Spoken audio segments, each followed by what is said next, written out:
အားလုံးမင်္ဂလာပါကျွန်တော်၄ချိန်မြောက်တော့ဒါ253အာနဲ့တင်ကားလေးအာကိုကျွန်တော်ပြခဲ့ပါတယ်အဲ့တော့ကျွန်တော်ဒါ253ကိုလည်း253ပဲကျွန်တော်ရွေးပေးလိုက်ပါတယ်အဲ့ဒီအဟောင်းလေးကအဲ့ဒီထဲမှာကျွန်တော်တို့ဒါတင်ကားလေးအာငါတစ်လေးဟာအောင်တော့ပါတယ်အဲ့ဆိုင်လေးကိုကျွန်တော်ပြန်ပြခြင်းပါတယ်ခွန်နဲ့ဇောင်းထောင်နဲ့သူ့ရဲ့ဒီဘက်မှာဘရိတ်ကိုပုံစံပထမချိန်တည်ပါတယ်သူ့ရဲ့အောက်မှာကြားတဲ့ကဏ္ဍကဒါသူ့ရဲ့ဘယ်ဘက်နဲ့အရင်ဆိုင်ကဏ္ဍကသူကျသွားပါတယ်နောက်ကျွန်တော်တို့ခွန်နဲ့ဇောင်းဒုတိယဖရိန်တည်ပါတယ်သူ့ရဲ့ဒီဘက်မှာကျွန်တော်တို့ဘရိတ်ကို1 2 3ညာဘက်ဇောင်း3ချိန်မြောက်မှာဘရိတ်ကိုပုံတင်တယ်ပါတယ်သူ့အောက်မှာကျတဲ့ဒီ3.5လေးဟာသူ့ရဲ့ဘယ်ဘက်နဲ့ရင်ဆိုင်က2ချိန်မြောက်ကကဏ္ဍပြီးသွားပါတယ်နောက်ကျွန်တော်တို့ခွန်နဲ့ဇောင်းတတိယဖရိန်တယ်ပါတယ်သူ့ရဲ့ညာဘက်ဇောင်း3ချိန်မြောက်မှာဘရိတ်ကိုပုံတင်တယ်ပါတယ်သူ့အောက်မှာကြားတဲ့ကဏ္ဍကသူ့ရဲ့ဘယ်ဘက်နဲ့ကကျွန်တော်တို့ဒါ၄ချိန်မြောက်ကကဏ္ဍပြီးသွားပါတယ်ဒါခွန်နဲ့စတုထဖရိန်တည်ပါတယ်သူ့ရဲ့ညာဘက်ဇောင်းမှာဒါဘရိတ်ကိုပုံစံတည်ပါတယ်သူ့အောက်မှာကြားတဲ့ဒီကဏ္ဍဟာသူ့ရဲ့ဘယ်ဘက်နဲ့ရင်ဆိုင်ဒါ၅ချိန်မြောက်ကဏ္ဍပြီးသွားပါတယ်အဲဒီတော့ခွန်နဲ့ဇောင်းတဲ့ဘရိတ်ကိုတည်တဲ့သူ့အောက်ကကြားတဲ့ကဏ္ဍကသူ့ရဲ့ဘယ်ဘက်နဲ့ကကဏ္ဍကြားတယ်တခါဒီဘရိတ်ကိုရဲ့ဒီညာဘက်နဲ့ဘရိတ်ကိုရဲ့ကျွန်တော်တို့ဒီညာဘက်နဲ့မှာဘရိတ်3ညဆိုတဲ့ကဏ္ဍဟာတကွပေးရမှာဖြစ်ပါတယ်ဒီမှာကျွန်တော်တို့ရှည်လေးရှည်လို့ပြီးတော့ပါတယ်အဲ့ဒါပထမကပ်ပါဒုတိယကပ်ဖြစ်တဲ့ခွန်နဲ့ဇောင်းတယ်နောက်သူ့ရဲ့ခွန်ရဲ့ဒီဘက်မှာဘရိတ်ကိုပုံတင်တယ်သူ့အောက်မှာကြားတဲ့ဒီကဏ္ဍဟာသူ့ရဲ့ဘယ်ဘက်နဲ့အရင်ဆိုင်2ချိန်အရင်ဆိုင်ဘယ်ဘက်နဲ့2နှစ်မြောက်ကကဏ္ဍကြားတယ်သူ့ရဲ့ဒီညာဘက်နဲ့မှာဘရိတ်3ညဆိုတဲ့ကဏ္ဍဟာသူ့ရဲ့ဘယ်ဘက်နဲ့က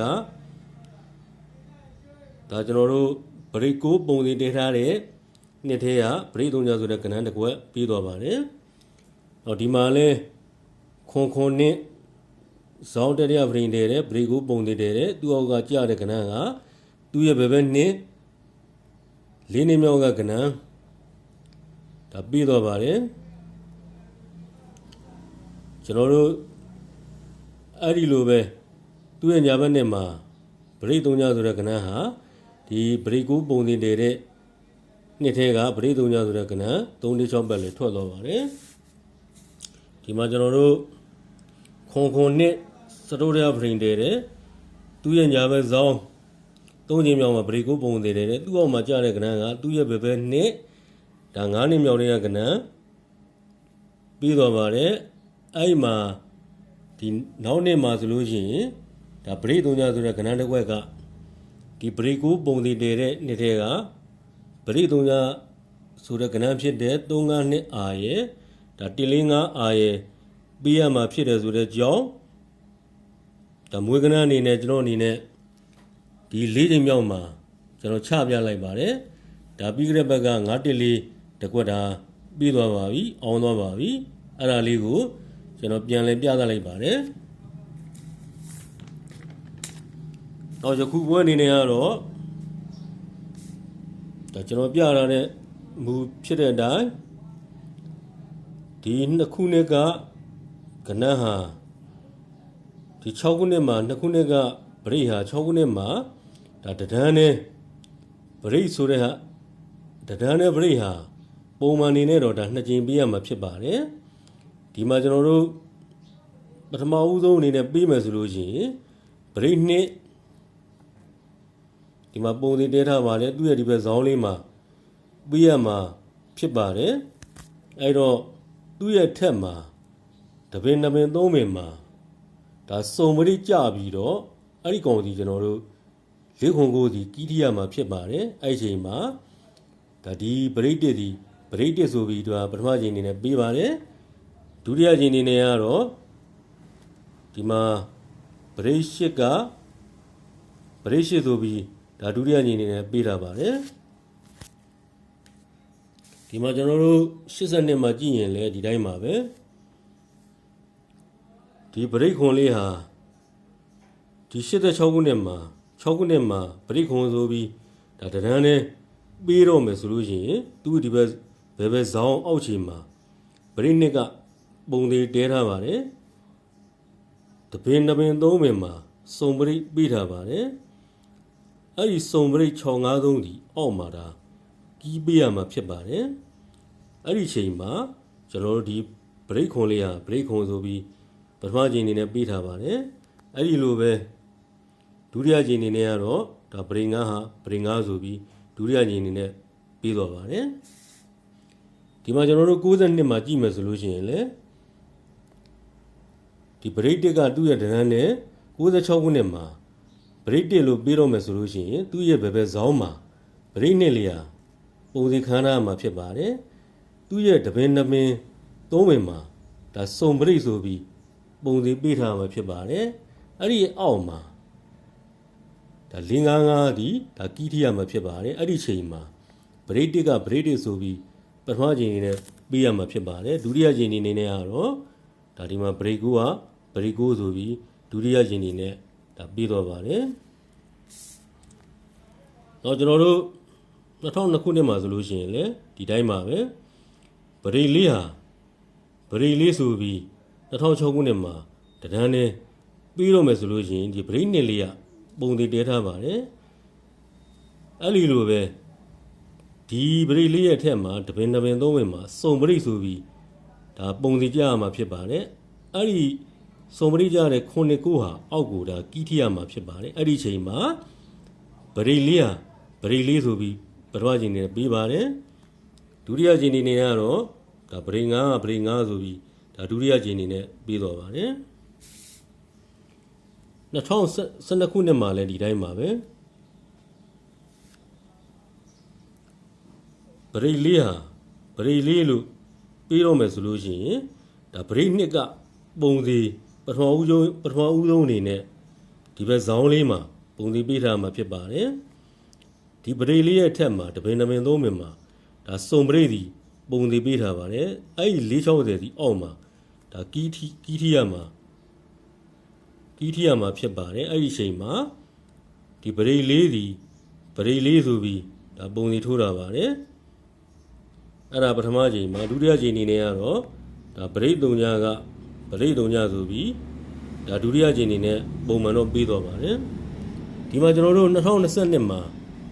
ကြည့်မယ်ဆိုလို့ရှိရင်ဒါ2022ကကနန်းက2022ဒါဗရိတ်တွေဒီလိုကျွန်တော်တို့2026မှာဒီလိုတရန်းနဲ့ပေးနေရမှာဖြစ်ပါတယ်နှစ်ကြိမ်တော့ပေးရမှာဖြစ်ပါတယ်အဲ့မှာကျွန်တော်တို့ဒီဗရိတ်9ဆိုပြီးမပေးသေးပါဘူး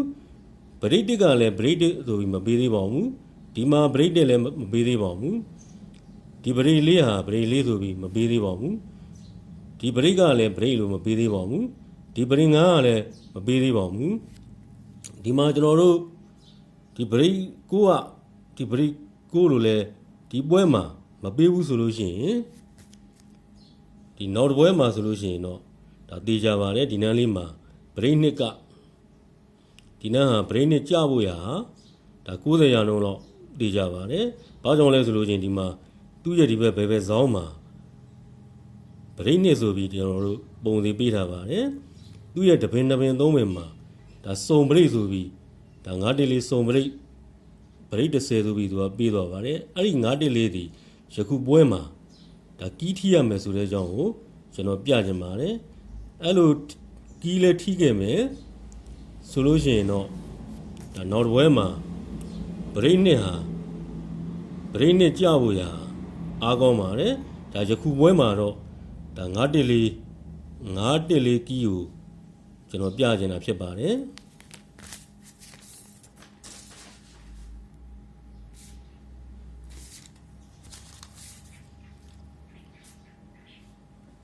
ဒါကတော့ကျွန်တော်တို့6ခုနှစ်မှာဒါရှင်းတော့ပိတ်လို့ပထမဦးတွင်းနေသူပေးသွားပါတယ်အဲ့ဒီရှင်းတော့ပိတ်လို့ကြားတဲ့ဒါ6ခွန်8ဆိုတဲ့ကဏ္ဍလေးရ8ပိုင်နဲ့ဒါသူ့ရဲ့86ခုနှစ်မှာတော့တစ်ချိန်တော့ပုံမှန်ဝန်းချင်းပေးရမှာဖြစ်ပါတယ်8ပါနဲ့ဒါ6ခွန်8ဝန်းချင်းမှာဒီမှာကျွန်တော်တို့86မှာလည်းဒီတိုင်းပါပဲခွန်တော့ပိတ်ဒါခွန်တော့ပိတ်လေးဒီအဲ86ခုနှစ်အတွင်းထဲမှာဒါခွန်လုံးပိုင်နဲ့ခွန်6ခွန်ဝန်းချင်းဆိုပြီးတစ်ချိန်တော့ပေးရမှာဖြစ်ပါတယ်ဒီမှာလည်းကျွန်တော်တို့96ခုနှစ်မှာဒီမှာ6နောက်ပိတ်လေးဒီသူ့ရဲ့နှစ်အဲ့နှစ်ထဲမှာဒါ6ပိုင်နဲ့956ဝန်းချင်းဆိုပြီးတစ်ချိန်တော့ပေးရမှာဖြစ်ပါတယ်ဒီမှာကျွန်တော်တို့2006ခုနှစ်မှာဒီ9နောက်ပိတ်လေးဟာအဲ့နှစ်ထဲမှာဒါ9ပိုင်နဲ့365ဝန်းချင်းဆိုပြီးတစ်ချိန်တော့ပေးရမှာဖြစ်ပါတယ်2016ခုနှစ်မှာဒီ4နောက်ပိတ်လေးဟာအဲ့နှစ်ထဲမှာ364ဝန်းချင်းနဲ့ဒါ4ပိုင်နဲ့364ဝန်းချင်းကိုပေးရမှာဖြစ်ပါတယ်ဒီမှာကျွန်တော်တို့2026မှာဒီ3နောက်ပိတ်လေးဒီဒါ3ပိုင်နဲ့963ဝန်းချင်းဆိုတော့ဒါ93တွဲ63တွဲ2026ခုနှစ်တည်းမှာတစ်ချိန်တော့ပြရမှာဖြစ်ပါတယ်အဲ့တော့ကျွန်တော်ကယခုပွဲကိုကျွန်တော်93တွဲလေးကိုသုံးနေတာဖြစ်တော့ဒါလေးကိုပြန်ပြီးဒါကျွန်တော်ပြလိုက်ပါတယ်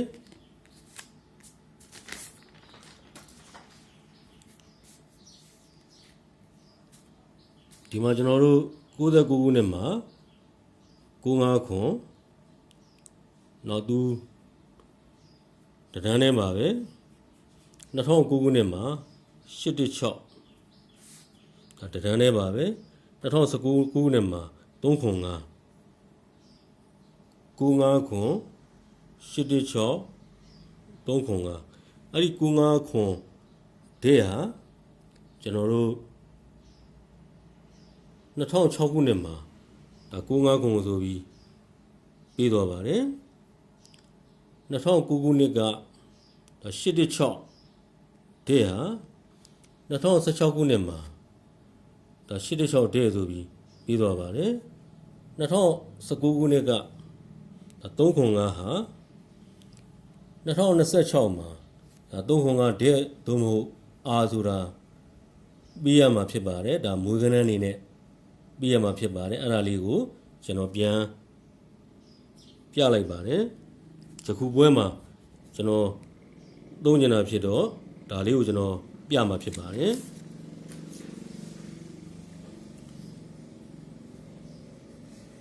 ဒီမှာကျွန်တော်တို့22ကြိမ်မှာခွန်လေးတစ်ဒါပထမကအနေနဲ့ဖရင်တယ်ပါတယ်ခွန်လေးတစ်940 348ဒီမှာပဲ22ကြိမ်ဒုတိယကအနေနဲ့ဒီမှာလဲဒါ14ခွန်ဒီမှာကတော့834 439ဟာပြောင်းမြန်ပါဒါဒုတိယကြိမ်အနေနဲ့ဒုတိယကအနေနဲ့တည်ပါတယ်အဲ့မှာကျွန်တော်ဒီမှာ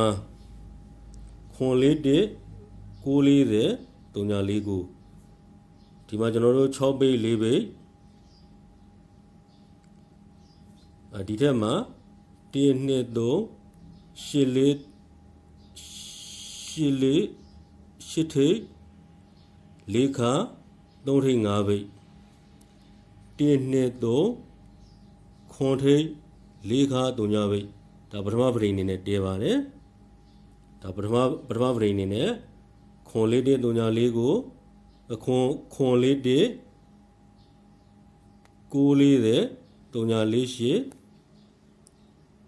6ပိတ်4ပိတ်8 4 3ထိပ်5ပိတ်ခွန်လေး3ညဒါ ဒါ335ဆိုတဲ့ဟာလေးဟာပထမဖရိအနေနဲ့ဒါတည်ပါတယ်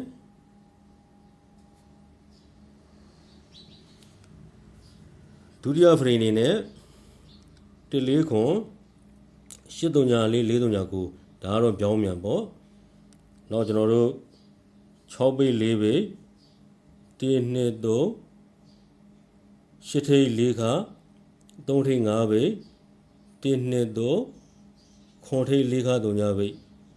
ဒါဒုတိယဖရိအနေနဲ့တည်ပါတယ်ဒါဒီ3ခွန်5လေးဒုတိယဖရိနဲ့တည်ပါတယ်အဲ့တော့ပထမဖရိဖြစ်တဲ့ခွန်လေးတဲ့6လေးတဲ့348 6ပိတ်4ပိတ်ခွန်ထိပ်4ခါ3ညပိတ်8လေးတွဲ3ထိပ်5ပိတ်335လေးသည်1 2 3 4 5 6ခွန်8ညာဘက်8နှစ်မှာကျွန်တော်တို့335ဟာဒါကြပြီးရမှာဖြစ်ပါတယ်အဲ့လိုကြတော့မယ်ဆိုလို့ရှိရင်ဒါတခါတည်းမှတ်ခဲ့ပါကွာခွန်ကွာနှစ်ကွာနှစ်ကွာ3ညကွာ8ကွာနှစ်သူ့ရဲ့ထက်မှာတပင်3ပင်မှာဒါခွန်6 8တဲပြီးတော့သူ့ရဲ့ဒီဘက်ဘေးလေးမှာဒီ335လေးဒီ335ဆိုပြီးတော့ဒါပြေးသွားပါတယ်ဒီ335ဟာဒီ335ဆိုပြီးပြေးသွားပါတယ်ဒုတိယပရင်ဖြစ်တဲ့14ခွန်834 439ဒါတော့ပြောင်းမြန်ပေါ့ဒီမှာကျွန်တော်တို့6ပိတ်4ပိတ်1 2 3 1 2 3 8 4 3ထိပ်5ပိတ်1 2 3 4ခွန်ထိပ်4ခါ3ညပိတ်ဒီမှာ3ခွန်5ဆိုတဲ့ဒီကဏ္ဍလေးဟာသူ့ရဲ့ညာဘက်ရှင်းနေမြောက်1 2 3 4 5 6ခွန်8ရှင်းနေမြောက်မှာဒါပြီးတော့မယ်ဆိုလို့ရှိရင်ကွာနှစ်ကွာနှစ်ကွာခွန်ကွာ3ညကွာ8ကွာနှစ်1 2 3 4ဒီ6 8ခွန်ရဲ့ဒါဒီဘက်ဘေးလေးမှာ6 8ခွန်ရဲ့ဒါဒီဘက်ဘေးလေးမှာဒါခွန်53ဟာခွန်53အာလေးဟာပေးရမှာဖြစ်ပါတယ်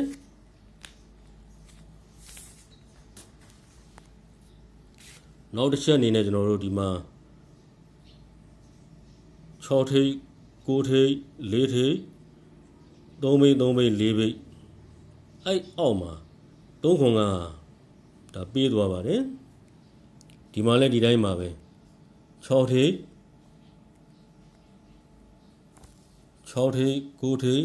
4ထိပ်3ပိတ်3ပိတ်4ပိတ်အောက်မှာဒီခွန်53သူပုံတူပါပဲဒီမှာကျွန်တော်တို့6 9 4 3 3 4အောက်မှာဒီ3ခွန်5ပြီးတယ်လို့ဒီမှာလည်းကျွန်တော်တို့6 9 4 3 3 4အောက်မှာဒါခွန်53လေးဟာခွန်53တဲ့3ခွန်53အာလေးပေါ့ဗျာပြီးနိုင်တယ်ဆိုတဲ့အကြောင်းကိုကျွန်တော်ပြလိုက်ပါတယ်အဲ့ဒါမျိုးလေးကပြီးနိုင်ပါတယ်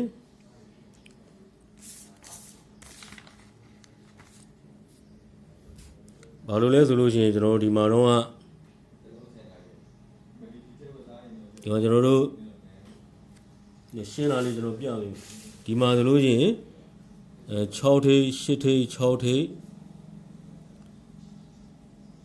6ထိပ်8ထိပ်6ထိပ်8 3ည6 6 8 3ည6 8ထိပ်3ညက6ပေ6ထိပ်8ထိပ်6ထိပ်သူ့အောက်မှာဒါ6နဲ့6ကျသွားပါတယ်ဒီမှာတော့လည်းအတိုင်းပါပဲ6ထိပ်8ထိပ်6ထိပ်8ထိပ်3ညက6ပိတ်ဒီမှာလည်းကျွန်တော်တို့6 6နဲ့ဒါကျသွားပါတယ်အဲဒီတော့ကျွန်တော်ဒီ6 9လေးပုံစံနဲ့ဒီ6 9 6ထိပ်9ထိပ်4ထိပ်3ပိတ်3ပိတ်4ပိတ်သူ့အောက်မှာ3ခွန်5 ဒါပုံတူပါ6ထိပ်9ထိပ်4ထိပ်3ဘိတ်3ဘိတ်4ဘိတ်သူ့အောင်မှာဒါ3.5မို့0.53အာပေါ့အဲ့ဒါလေးကကြာနိုင်တယ်ဆိုတဲ့အကြောင်းကိုကျွန်တော်ပြလိုက်ပါတယ်အားလုံးကိုကျေးဇူးတင်ပါတယ်